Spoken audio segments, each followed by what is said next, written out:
नमस्कार, जय हिंद दोस्तों, आप सबका स्वागत है हमारे YouTube channel daily OPS pension news. इस चैनल पर आपको ओपीएस पेंशन से जुड़ी तमाम खबरों के बारे में बताया जाएगा। तो हम आपसे निवेदन करते हैं कि अगर आप हमारे YouTube चैनल पर पहली बार विजिट कर रहे हो तो चैनल को सब्सक्राइब जरूर करें, पास ही में लगी बेल आइकॉन को ऑल पर कर दीजिए ताकि हमारे आने वाली हर वीडियो आप तक पहुँचे सबसे पहले। ऑप्स पुरानी पेंशन पर 10 दिसंबर को रामलीला मैदान में होगी पेंशन जयघोष महारली, सरकारी कर्मचारी हुए लामबंद। All India NPS employees federation के राष्ट्रीय अध्यक्ष डॉक्टर मंजीत पटेल का कहना है कि पेंशन जयघोष महारली एक निर्णायक रैली होगी। अगर उस समय तक केंद्र सरकार पुरानी पेंशन बहाल नहीं करती है तो उस रैली में अनिश्चितकालीन हड़ताल की घोषणा की जाएगी। पुरानी पेंशन के मुद्दे पर केंद्र और राज्यों के सरकारी कर्मचारी लामबंद हो रहे हैं। दिल्ली का रामलीला मैदान पुरानी पेंशन के लिए सरकारी कर्मियों की लड़ाई का गवाह बन रहा है। अभी तक इस मैदान पर 3 रैलियां हो चुकी हैं। अब 10 दिसंबर को national mission for old pension scheme Bharat के बैनर तले निर्णायक पेंशन जयघोष महारली आयोजित होगी। All India NPS employees federation के राष्ट्रीय अध्यक्ष डॉक्टर मंजीत पटेल का कहना है कि पेंशन जयघोष महारली एक निर्णायक रैली होगी। अगर उस समय तक केंद्र सरकार पुरानी पेंशन बहाल नहीं करती है तो उस रैली में अनिश्चितकालीन हड़ताल की घोषणा की जाएगी। अभी तक हुई हैं 3 रैलियां।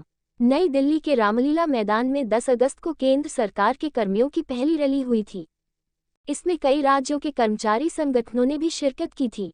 ओपीएस के लिए गठित national joint council of action NJCA की संचालन समिति के राष्ट्रीय संयोजक एवं स्टाफ साइड की राष्ट्रीय परिषद जेसीएम के सचिव शिवगोपाल मिश्रा ने रैली में कहा था, लोकसभा चुनाव से पहले पुरानी पेंशन लागू नहीं होती है तो भाजपा को उसका खामियाजा भुगतना पड़ेगा। कर्मियों, पेंशनरों और उनके रिश्तेदारों को मिलाकर यह संख्या 10 करोड़ के पार चली जाती है। चुनाव में बड़ा उलटफेर करने के लिए ये संख्या निर्णायक है। इसके बाद 1 अक्टूबर को रामलीला मैदान में ही पेंशन शंखनाद महारली आयोजित की गई। इसका आयोजन national movement for old pension scheme NMOPS के बैनर तले हुआ था। एनएमओपीएस के अध्यक्ष विजय कुमार बंधु ने कहा था, पुरानी पेंशन कर्मियों का अधिकार है, वे इसे लेकर ही रहेंगे। दोनों ही रैलियों में केंद्र एवं राज्य सरकारों के लाखों कर्मियों ने भाग लिया था। इन 2 विशाल रैलियों के बाद 3 नवंबर को confederation of central government employees and workers ने रामलीला मैदान में रैली की थी। केंद्र, राज्यों के कर्मचारी संगठन हिस्सा लेंगे। डॉक्टर मंजीत पटेल के अनुसार पेंशन जयघोष महारली national mission for old pension scheme Bharat के बैनर तले 10 दिसंबर को होगी। इसमें केंद्र और राज्यों के कर्मचारी संगठन हिस्सा लेंगे। लंबे समय से इस रैली की तैयारियां चल रही हैं। ओपीएस के लिए गठित national joint council of action NJCA की संचालन समिति के सदस्य डॉक्टर मंजीत बताते हैं कि 10 दिसंबर की रैली में करीब 1.5 दर्जन केंद्रीय संगठन और अनेक प्रदेशों की एसोसिएशन फेडरेशन शिरकत करेंगे।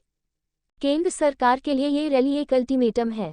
अगर सरकार ने दिसंबर में ओपीएस बहाली को लेकर कोई पुख्ता घोषणा नहीं की तो जनवरी 2024 से हड़ताल शुरू होगी।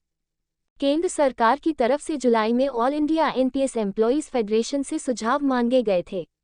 सरकार को लिखित में सुझाव दिए गए। उसके बाद सरकार की तरफ से कुछ नहीं बताया गया। स्टाफ साइड की राष्ट्रीय परिषद जेसीएम के सचिव शिवगोपाल मिश्रा की तरफ से भी सरकार को सुझाव दिए गए हैं। बतौर डॉक्टर पटेल, सरकार द्वारा एनपीएस में शामिल लोगों से प्रत्यक्ष तौर पर बातचीत नहीं की जा रही। अनिश्चितकालीन हड़ताल के पक्ष में हैं कर्मचारी। पुरानी पेंशन बहाली की लड़ाई अब अंतिम दौर की तरफ बढ़ रही है। अगर सरकार कर्मचारियों की इस मांग को नहीं मानती है तो उस स्थिति में अनिश्चितकालीन हड़ताल हो सकती है। कितने कर्मचारी अनिश्चितकालीन हड़ताल के पक्ष में हैं, ये पता लगाने के लिए केंद्र सरकार में 2 बड़े विभाग रेलवे और रक्षा विभाग सिविल में स्ट्राइक बैलेट यानी मतदान कराया गया था। ओपीएस के लिए गठित national joint council of action